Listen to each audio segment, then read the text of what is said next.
Merci de nous rejoindre sur Radio J. Nous sommes en direct effectivement avec notre invité Avi Pazner, ancien ambassadeur d'Israël en France. Bonjour Avi. Bonjour Ilana. Merci beaucoup d'être avec nous ce matin sur Radio J. C'était intéressant de vous entendre effectivement à la lumière de tout ce qui se passe en ce moment sur le terrain. Alors on va peut-être commencer par la Syrie, par ce qui s'est passé cette nuit. Alors selon le New York Times, ces derniers jours, le New York Times qui a écrit dans le journal, Israël chercherait à pérenniser sa présence militaire en Syrie et au Liban. Des signes montrent apparemment que l'État hébreu semble prêt à rester indéfiniment dans les deux pays. On a vu que cette nuit, Israël avait lancé plusieurs frappes notamment dans la localité de Hama, sur des anciennes infrastructures militaires. Est-ce qu'on se dirige véritablement vers ça, selon vous, vers une présence à long terme d'Israël dans ce pays?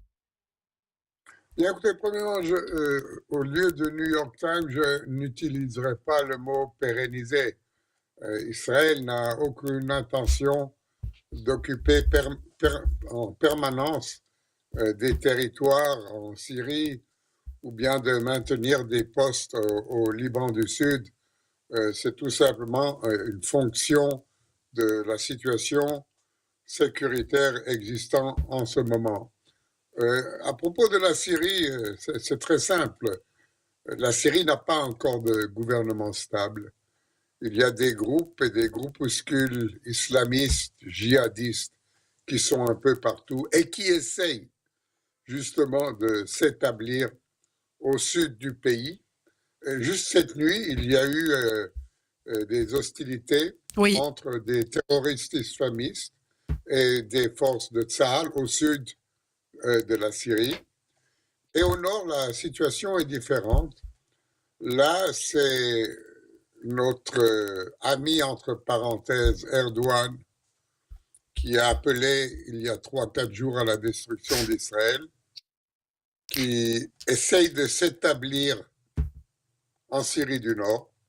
Et c'est pour cela que cette nuit, nous avons détruit les 2 aéroports militaires les plus importants au nord de la Syrie, qui ne fonctionnaient pas depuis la chute du régime d'Assad, mais qui étaient convoités par la Turquie pour établir une présence militaire en Syrie qui menacerait à terme Israël si Erdogan vraiment pense mener à bien ses objectifs. Donc oui, nous sommes très actifs militairement en Syrie, un régime instable, un régime que personne ne sait exactement qu'est-ce qu'il est. Est-ce qu'il est djihadiste? Est-ce qu'il essaye de se rapprocher de l'Europe, etc. Et nous sommes très actifs en Syrie militairement. Alors vous parlez de la Turquie, justement, c'est intéressant, c'est vrai, vous le dites, Erdogan, il y a 3-4 jours, a dit que Allah, Dieu, allait s'occuper d'Israël, allait détruire Israël. On avait vu pourtant que les choses semblaient s'être calmées entre les deux pays ces derniers mois. Erdogan qui faisait un peu moins de déclarations hostiles à l'État hébreu. Aujourd'hui, où en est-on dans les relations justement entre ces deux pays, Avi? Eh bien, écoutez, la raison pour laquelle Erdogan a repris ses diatribes contre Israël, et ses invectives et ses menaces, c'est des raisons internes turques. Vous savez qu'il a emprisonné le chef de l'opposition, parce qu'il a peur d'être battu aux élections. Il y a eu des démonstrations énormes, dans toute la Turquie. Et pour Erdogan, il agite l'épouvantail qu'il a toujours agité. C'est l'antisionisme, l'anti-israélien, pour essayer de mobiliser les foules. Et c'est pour cela qu'il est tellement dangereux, parce que, premièrement, il y croit vraiment, premièrement. Et deuxièmement, comme je vous ai dit, il y a là une ambition de la part d'Erdogan de reconstruire l'Empire ottoman. L'Empire ottoman qui comprenait. Et le premier pas serait vraiment mainmise sur la Syrie. Alors, en Syrie, nous ne voulons pas remplacer l'Iran par la Turquie. Donc, nous faisons très attention et nous sommes très proactifs en Syrie pour empêcher cela, car nous n'avons aucune confiance en Erdogan. Il peut être tranquille pendant quelques semaines et tout à coup il y a l'éruption comme nous l'avons vu il y a Oui. 3 ou 4 ans. Alors, il y a le front nord, il y a la Syrie, on l'a dit. Il y a aussi ce qui se passe dans la bande de Gaza avec les opérations de Tsahal qui s'intensifient. À vie, on a vu maintenant que l'armée a divisé la bande de Gaza en 4, en particulier avec la création d'un nouvel axe. On a entendu aussi le général Eyal Zamir persuadé, lui, qui a redit encore une fois que seule justement la pression militaire poussera le Hamas à accepter un accord pour le retour des otages. En ce moment, quel regard vous portez justement sur ces opérations de Tsahal? Est-ce que vous êtes d'accord avec le chef d'état-major? Je suis bien d'accord avec le chef d'état-major. Je dois dire que personnellement, je suis inquiet pour le sort de mes petits-enfants qui combattent à Gaza, mais je comprends très bien les idées du chef d'état-major et la politique, la stratégie d'Israël visant à faire pression sur le Hamas pour la libération des otages. Nous avons encore 59 otages Oui. vivants, vivants décédés, et il ne s'est rien passé ces dernières semaines. Donc, il faut augmenter la pression Ouais. sur le Hamas. Il faut aussi empêcher le Hamas de reconstruire ses infrastructures à Gaza. Parce qu'ils ont utilisé ces 2 mois de trêve pour reconstruire des capacités militaires que nous allons maintenant détruire en faisant pression sur eux en même temps pour la libération des otages. Alors, il y a la libération des otages, justement. On a entendu ces derniers jours certains ex-otages qui se sont exprimés. Elia Cohen, notamment, qui a dit qu'il ne comprenait pas aujourd'hui qu'on entende le témoignage des anciens otages et qu'on continue les combats. Il a dit que, selon lui, c'était complètement contradictoire. Vous comprenez ça aussi, Avi? Non, moi, je ne vois pas, au contraire. Je peux très bien me mettre à la place de Elia, un homme qui a tellement souffert et qui voit les choses d'un point de vue personnel. Mais moi, je vois les choses d'un point de vue étatique. Si on veut arriver à la libération des otages qui sont encore vivants et à la restitution des corps des otages décédés, je vois qu'il faut mettre de la pression sur le Hamas. Ils n'ont pas accepté le plan Wittkopf. Ils font tout pour gagner du temps et pour essayer de se renforcer à Gaza.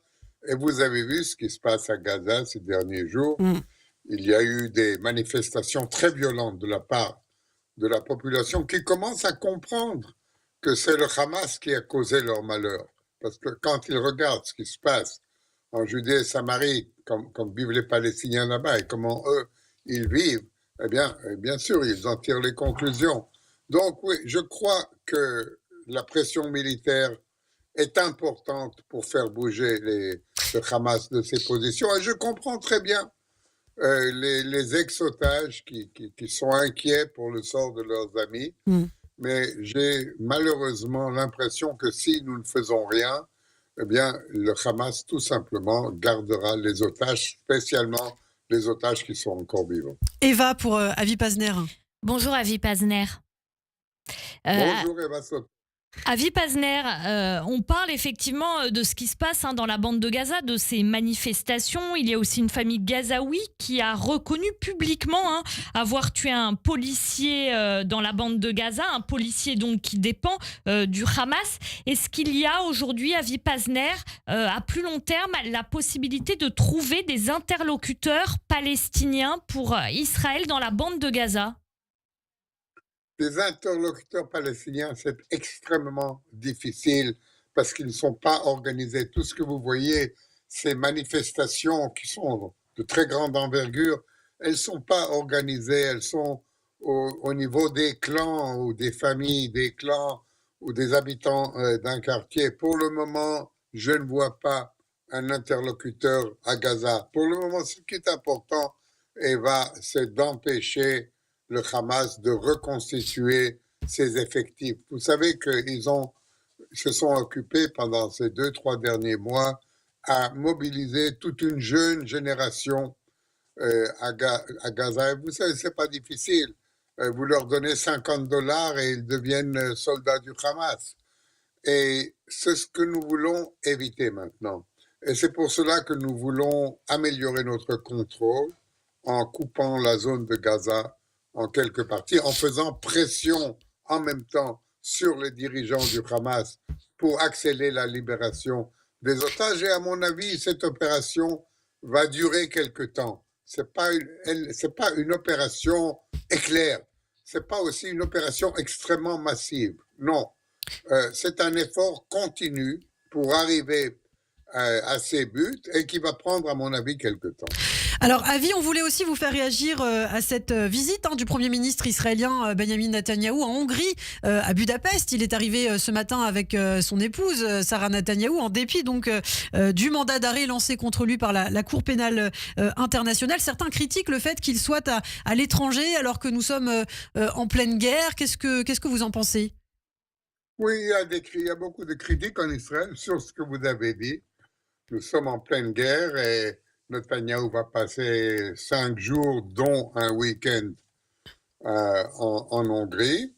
Il y a aussi des critiques qu'il se rende en Hongrie et qu'il rencontre Viktor Orban, qui n'est pas exactement un modèle de démocratie. Et comme vous le savez, en Israël aussi, il y a des manifestations contre les réformes du gouvernement que l'opposition critique violemment et les qualifie d'antidémocratiques. D'autres disent il faut démontrer à la Cour de justice de La Haye que le Premier ministre israélien peut se déplacer à l'étranger. Il était à Washington, d'ailleurs, Ouais. Il y a un mois ou deux, il a rencontré Trump. Maintenant, il va en Hongrie et peut-être il va aller dans d'autres pays. Mais l'opinion est très contestée ici en Israël sur cette visite. La plupart des gens n'y voient pas d'importance. Et comme vous dites, c'est juste au moment d'une escalation de la guerre, beaucoup de gens pensent que la place du Premier ministre serait d'être en Israël et de diriger les opérations. Vous parliez du lien avec les États-Unis, on va peut-être terminer là-dessus. Alors, on l'a vu que la Maison-Blanche a décidé d'imposer des taxes sur les produits en provenance de nombreux pays, dont Israël notamment, une taxe pour les produits de 17%. Le président de l'Union des industriels israéliens a exprimé son inquiétude face à cette démarche américaine. Est-ce que vous êtes inquiet ? Est-ce que ça dit quelque chose peut-être de plus profond dans la relation entre Israël et les États-Unis ? Non, ça ne dit rien de plus profond. Vous savez, quand Trump s'est mis en tête d'imposer des tarifs, il a lui-même dit « J'impose des tarifs aux pays amis, aux pays ennemis, j'impose des tarifs à tout le monde ». Ça n'a rien à voir avec les relations très bonnes, excellentes que nous avons avec l'administration Trump sur tous les sujets sécuritaires, diplomatiques, etc. Chez Trump, les affaires économiques, c'est un budget à part. Et là, il ne distingue pas, il le dit lui-même, je ne distingue pas entre amis et ennemis. Regardez ce qu'il fait avec le Canada, Ouais. ce qu'il fait avec l'Europe. Il reste un homme l'Europe, d'affaires. c'est-à-dire- Ouais. Pardon? Il reste un homme d'affaires. Voilà, là, il se conduit non pas comme un chef d'État, mais comme un homme d'affaires qui essaye de faire monter ses profits. Malheureusement pour Israël, c'est au détriment de notre économie. Et c'est vrai que l'imposition d'Israël n'est que, je dis que de 17%, mais c'est important quand même. Et il y a d'autres pays qui sont imposés à 40%, 50%. Bon, j'espère que Trump a changé d'attitude. Voilà. Eh bien, Voilà merci. ce que je- Merci beaucoup, Avi Pazner. Merci d'avoir été avec nous, ancien ambassadeur d'Israël en France. On vous retrouve, vous le savez, quand vous le voulez, sur Radio J, pour vous exprimer, nous éclairer aussi sur la situation en Israël. Je vous dis à très bientôt.